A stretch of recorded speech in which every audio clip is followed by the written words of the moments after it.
அஸ்ஸலாமு அலைக்கும் ரஹ்மத்துல்லாஹி வபரகாத்துஹு. ஹஸ்ரத் முஆத் இப்னு ஜபர் ரலியல்லாஹு அன்ஹு அவர்கள் அறிவிப்பதாவது, மனிதன் செய்யும் அமல்களில் கபருடைய வேதனையை விட்டும் அவனை காப்பாற்றக்கூடியது அல்லாஹ்வின் திக்ரை விட வேறு எதுவுமில்லை என்று திருத்தூதர் ஸல்லல்லாஹு அலைஹி வஸல்லம் அவர்கள் அருளினார்கள். கபருடைய வேதனை எவ்வளவு கடினமானது என்பதை அது பற்றிய ஹதீஸ்களை அறிந்தவர்கள் மட்டுமே தெரிய முடியும். ஹஸ்ரத் உஸ்மான் ரலியல்லாஹு அன்ஹு அவர்கள் கபரின் பக்கம் சென்றால் தாடி நனைந்திடும் அளவுக்கு அழுவார்கள். ஒருவர் அன்னாரிடம், தாங்கள் கபரை கண்டு அழுகின்ற அளவுக்கு சொர்க்க நரகத்தை பற்றி கூறப்படும் போது அழுவதில்லையே என்று கேட்டபோது, கபராகிறது மறுமையின் மஞ்சில்களில் முதலாம் மஞ்சிலாகும். ஒருவர் அதிலிருந்து வெற்றியடைந்து விட்டால் அதன் பிறகுள்ள மஞ்சில்களிலிருந்து வெற்றி பெறுவது எளிதாகிவிடும்.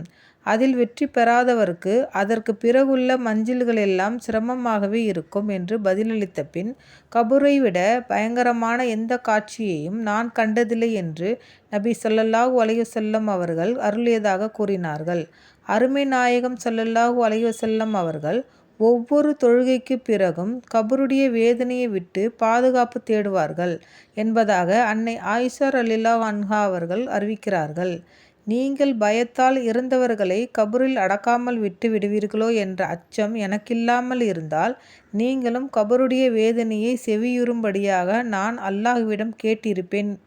மனிதர்கள், ஜின்கள் இரு சாரரை தவிர மற்றெல்லா உயிரினங்களும் கபருடைய வேதனையை செவியுறுகின்றன என்று நபி ஸல்லல்லாஹு அலைஹி வஸல்லம் அவர்கள் கூறியதாக ஸைத் ரலியல்லாஹு அன்ஹு அவர்கள் அறிவிக்கிறார்கள்.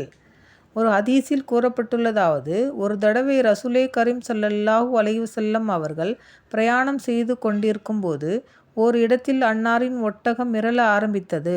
இதனை பார்த்து ஒரு சஹாபி, நபி பெருமான் ஸல்லல்லாஹு அலைஹி வஸல்லம் அவர்களின் ஒட்டகத்திற்கு என்ன ஆயிற்று என்று கேட்டார். அப்பொழுது நபி அவர்கள், இவ்விடத்திலுள்ள கபரில் ஒரு மனிதன் வேதனை செய்யப்பட்டு கொண்டிருக்கிறான், அந்த சத்தத்தினால் இது மிரளுகிறது என்று பதிலளித்தார்கள்.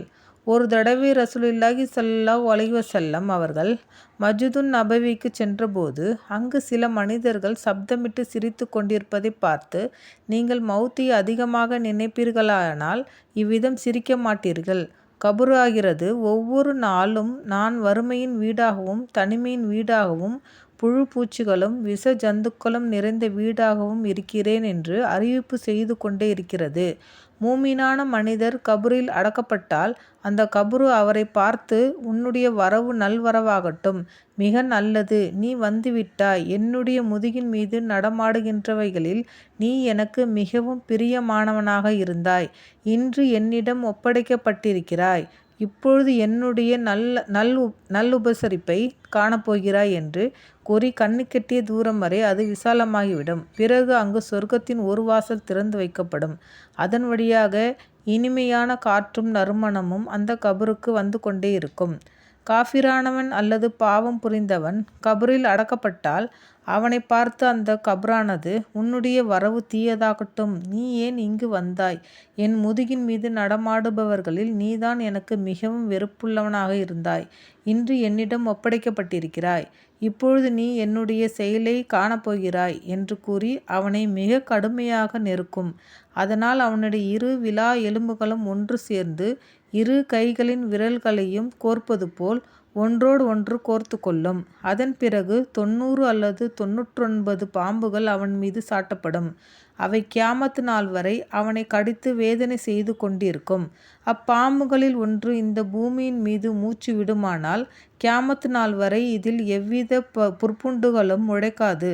எனவே கபராகிறது சொர்க்கத்தின் ஒரு பூங்காவாகும் அல்லது நரகத்தின் ஒரு படுகுழியாகும் என்று கூறினார்கள். அஸ்ஸலாமு அலைக்கும் ரஹ்மத்துல்லாஹி வபரகாத்துஹு. சுப்ஹானல்லாஹி வபிஹம்திஹி சுப்ஹானல்லாகும்ம வபிஹம்திக அஸ்ஹது அன் லா இலாஹா இல்லா அன்த அஸ்தக்ஃபிருக்க வ அத்தூபு இலைக்க.